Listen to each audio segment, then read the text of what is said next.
Welcome to শানুস kitchen. আজ বানাচ্ছি কচুরলতি সাথে চিংড়ি মাছ। প্রথমে এই যে কচুরলতিগুলো এভাবে কাটতে হবে।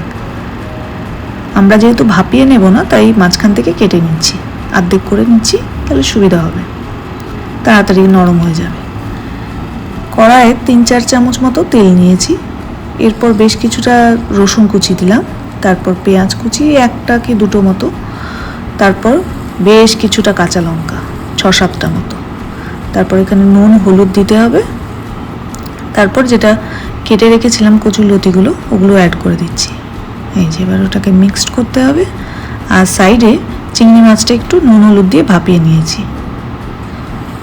এই যে অনেকটা নরম হয়ে গেছে, একদম জোর কমিয়ে কমিয়ে ঢেকে ঢেকে ভাজতে হবে। এবার চিংড়ি মাছটাও এখানে অ্যাড করে দিয়েছি।